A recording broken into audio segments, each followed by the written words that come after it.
Welcome back in my YouTube channel. मेरे YouTube channel में आप सभी को स्वागत है। सबसे पहले इस सरस्वती पूजा के इस अवसर पे आप सभी को ढेरों सारे बधाई हो। ये विद्या की माँ सरस्वती पूजा के इस अवसर पे आप सभी को मेरे यूट्यूब चैनल की ओर से भी सभी मेंबर्स को, जो भी चाहे वो सब्सक्राइबर्स हो, व्यूअर हो, उन सभी को तहे दिल से मैं धन्यवाद देना चाहूँगा। और आज मैं स्टार्ट करता हूँ मल्टीप्लायर, इन्वेस्टमेंट ऑफ मल्टीप्लायर। चूँकि ये टेक्निकल टॉपिक है, चूँकि बजट अनाउंस हुई है तो कहीं ना कहीं ये भी बजट से ही जुड़ा हुआ है। चूँकि गवर्नमेंट का ये सब प्लान होती है मल्टीप्लाई इन्वेस्टमेंट। ये क्या है? Investment multiplier. तो सबसे पहले समझते हैं इन्वेस्टमेंट मल्टीप्लायर क्या होता है। तो देखिए, बताया गया है कि गवर्नमेंट जब बजट अनाउंस करती है तो उसमें ये देखती है कि मुझे कितनी इन्वेस्टमेंट करनी है जिससे कि कंजम्पशन में इंक्रीजिंग होगी। जैसे कंजम्पशन मेरा बढ़ेगा तो फिर क्या होगी, मेरा उसी से कंजम्पशन के बाद कुछ सेविंग होती है, ठीक ना। तो इस प्रकार के साथ ही साथ इन्वेस्टमेंट करने से कंजम्पशन का सेंस ये हुआ, जो एक्सपेंडिचर करती है तो उससे एम्प्लॉयमेंट का भी जनरेशन होती है। क्योंकि यहाँ पे जो नेम है किन्स जो बताए थे थ्योरी, उसका नाम था इनकम मल्टीप्लायर। बट इससे पहले जो डेवलप किए थे मल्टीप्लायर तो उन्होंने दिया था एम्प्लॉयमेंट मल्टीप्लायर। तो क्या है इन दोनों में, समझते हैं। तो देखिए, मल्टीप्लायर जो है इसको सबसे पहले डेवलप किए थे R.F.. Khan. R.F..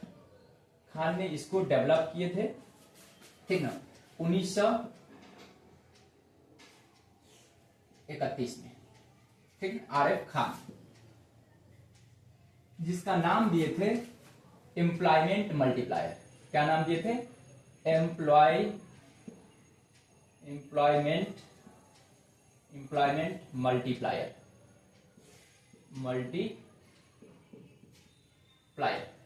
R.F.. Khan जब डेवलप किए थे, यानी कि डेवलप्ड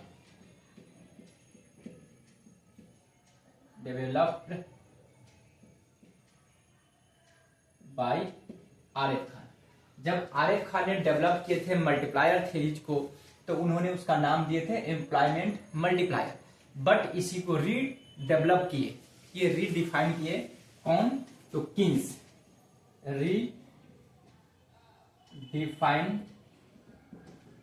डिफाइंड बाय किन्स, जो अभी फेमस है।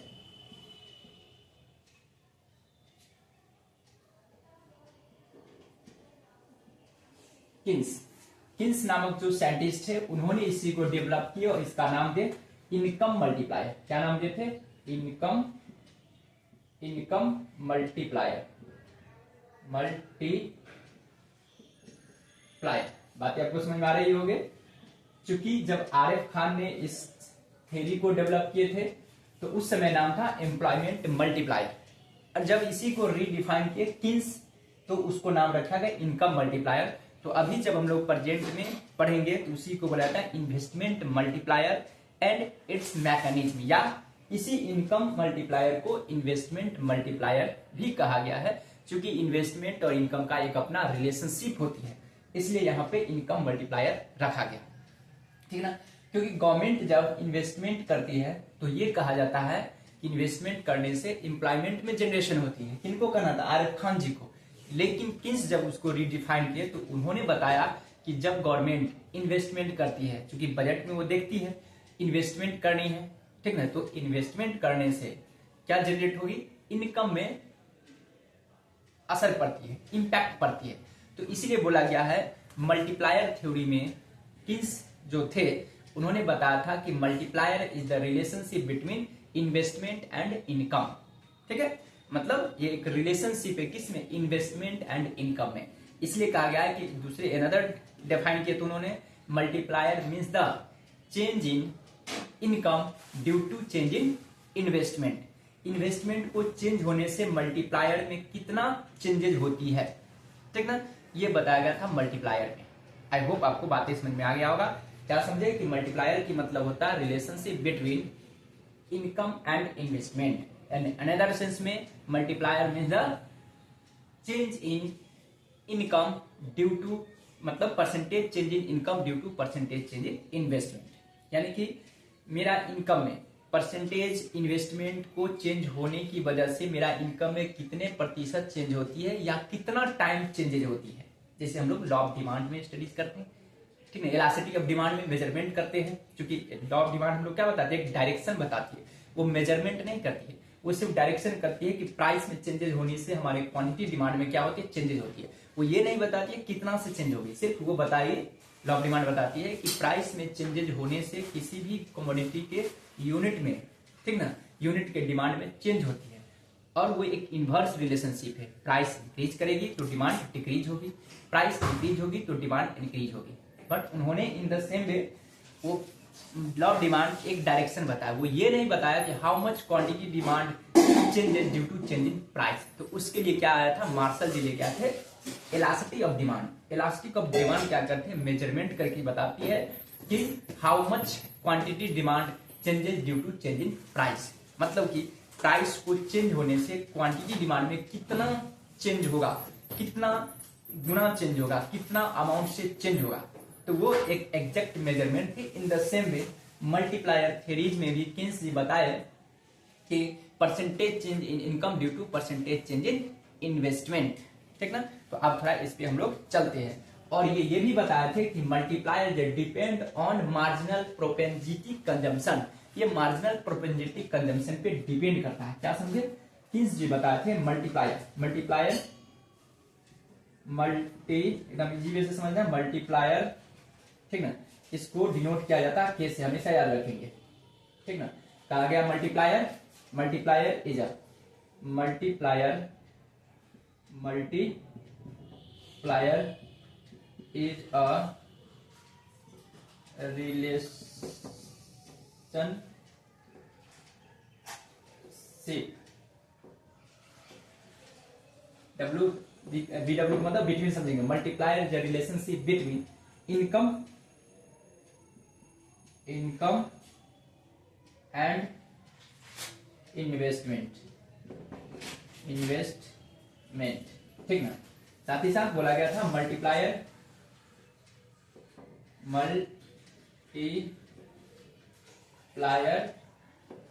इज डिपेंड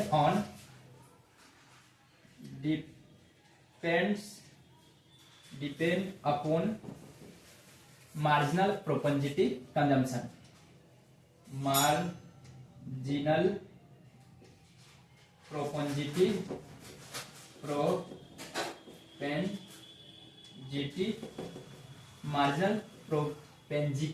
कंजम्पशन,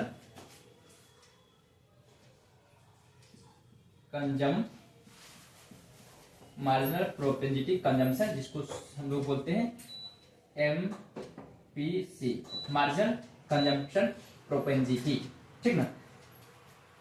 और मल्टीप्लायर क्या है, डिपेंड करता है किस पे, मार्जिनल प्रोपेंसिटी कंजम्पशन पे। इसलिए बोला गया है कि multiplier is the direct relationship between किसमें, एमपीसी एंड इनकम, ठीक ना। एमपीसी में इंक्रीजिंग होगी, इनकम में भी इंक्रीजिंग होगी, इन दोनों में क्या है, डायरेक्ट रिलेशनशिप है, ठीक ना। तो मार्जिनल प्रोपेंसिटी में एक बार मैं फिर ऑन कैमरा देख ले रहा हूं, उसके बाद फिर से मैं आपको रीडिफाइन करूंगा ताकि आप लोग को इजी लगे, ठीक है, अच्छे से दिखाई दे रही है। तो क्या समझे कि मार्जिनल प्रोपेंसिटी कंजम्पशन में जो रिलेशनशिप होती है, क्या होती है, डायरेक्ट रिलेशनशिप होती है। तो ये क्या है, एमपीसी एंड, कहा गया एमपीसी एंड के लिखेंगे तो समझेंगे मल्टीप्लायर, एमपीसी एंड के इस क्या है, डायरेक्ट रिलेशनशिप है, यानी कि डायरेक्ट लिखे, डायरेक्ट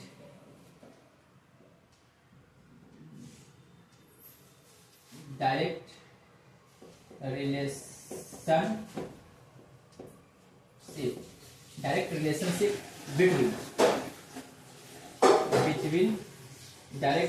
बिटवीन एमपीसी एंड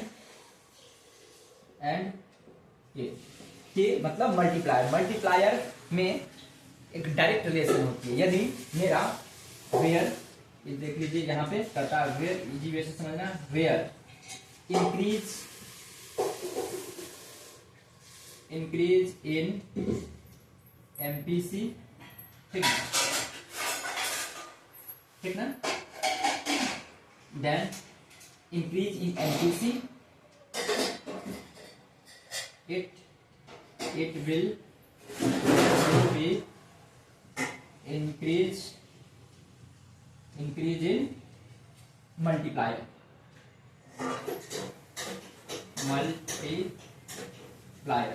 यानी कि के, ठीक है।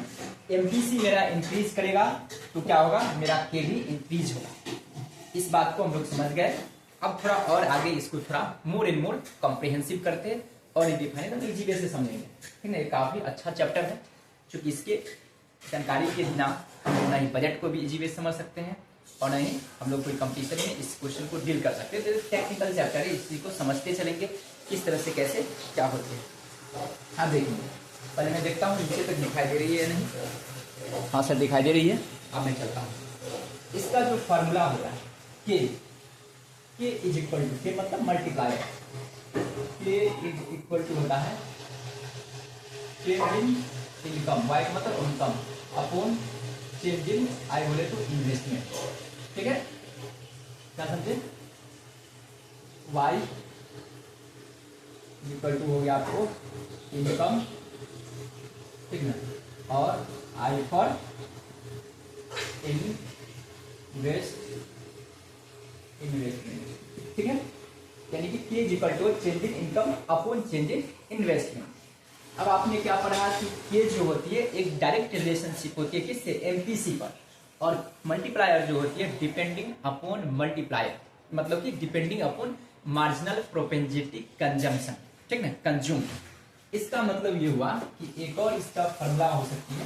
पहले मैं इसको ये भी लिखता हूँ, ठीक है। इसको पहले मैं डिस्क्राइब कर देता हूँ, क्योंकि इन्वेस्टमेंट का मतलब क्या होगा इस चीज को भी पहले हम लोग समझना है, ठीक है। वाई मतलब इनकम, इनकम इक्वल टू होती है कंजम्पशन प्लस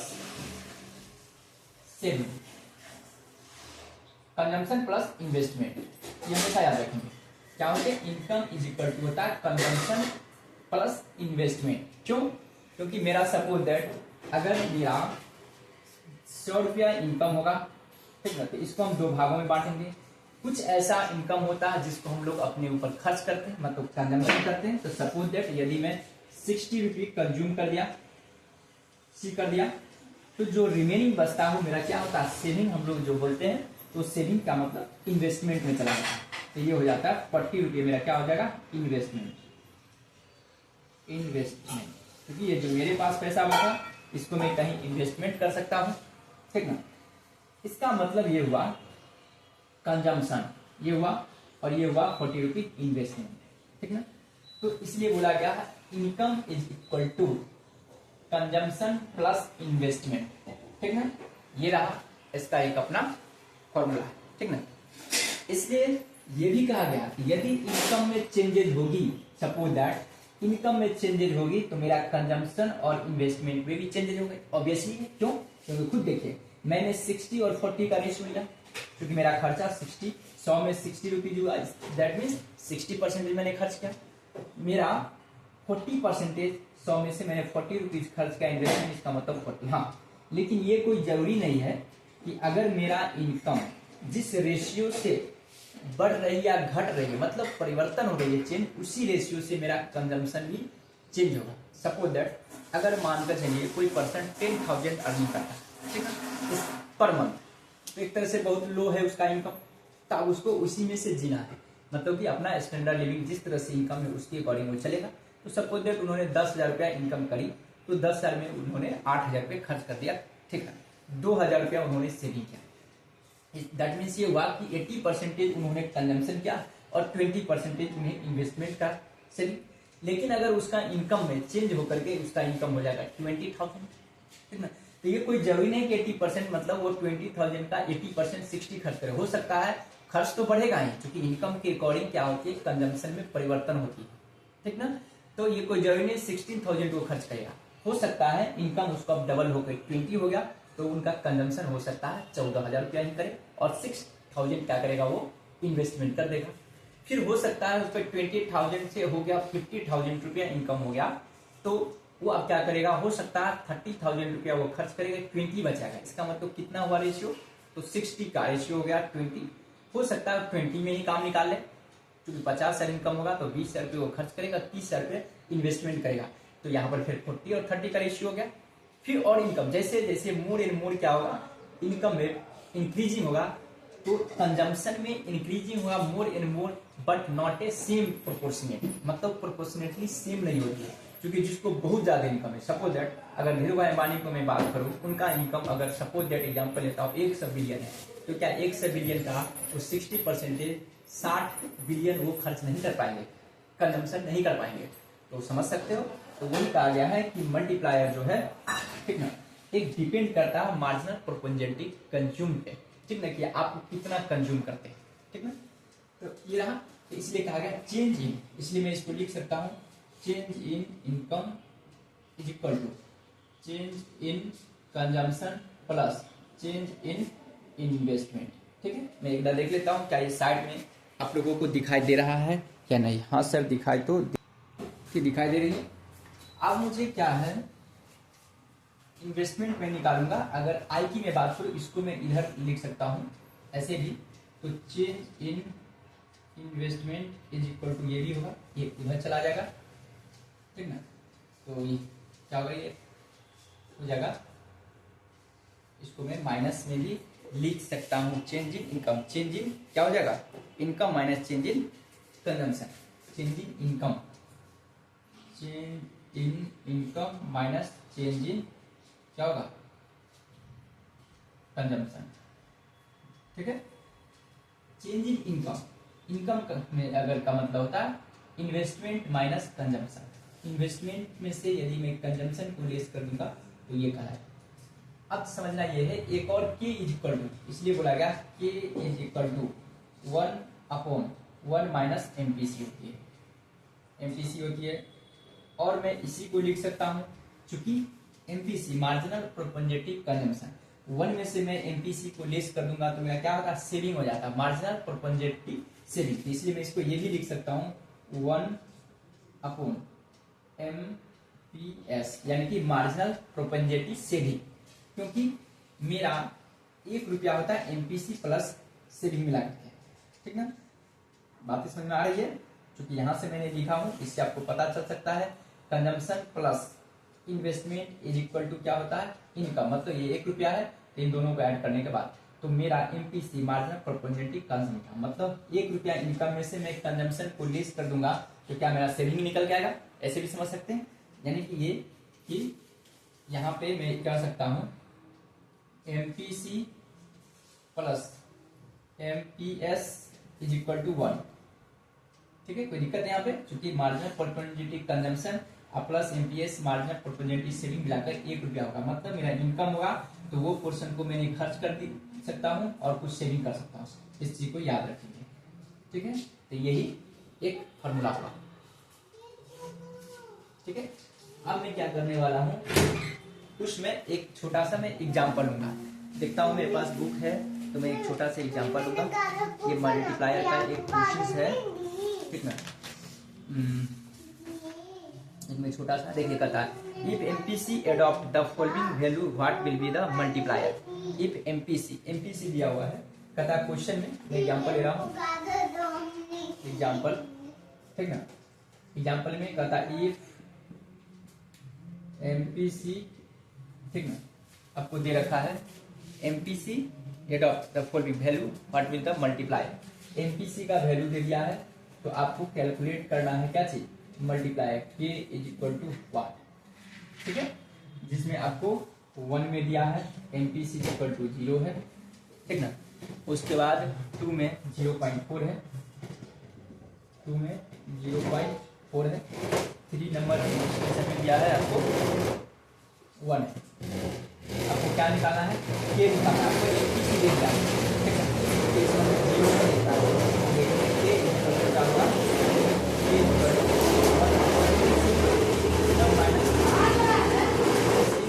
तो 1/1 माइनस 0 इक्वल टू कितना होगा, 1 ही होगा, ठीक ना।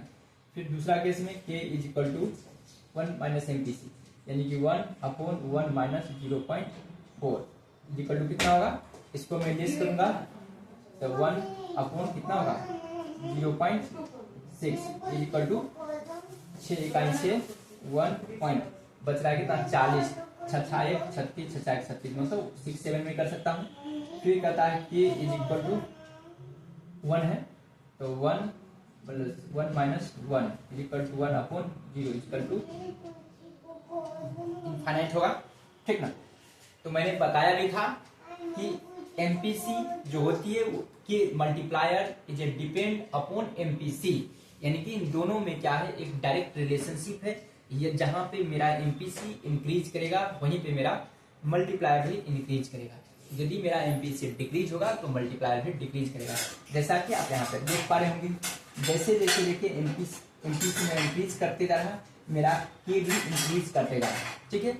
ये एक मल्टीप्लायर थ्योरी है, समझ गए। इसी को बुलाया था इन्वेस्टमेंट मल्टीप्लायर, जो कीन्स नामक साइंटिस्ट थे उन्होंने डेवलप किया था। इससे पहले आरएफ खान किए थे, जिसको नाम है एम्प्लॉयमेंट मल्टीप्लायर। इसी और वो जब लाए थे उसको बुलाया था इनकम मल्टीप्लायर। इन्वेस्ट तो मल्टीप्लाई में कहा जाता है income multiplier, income consumption production भी उसका नाम रखा गया। का इसमें एक relation. Okay, bye bye, have a nice day to everyone.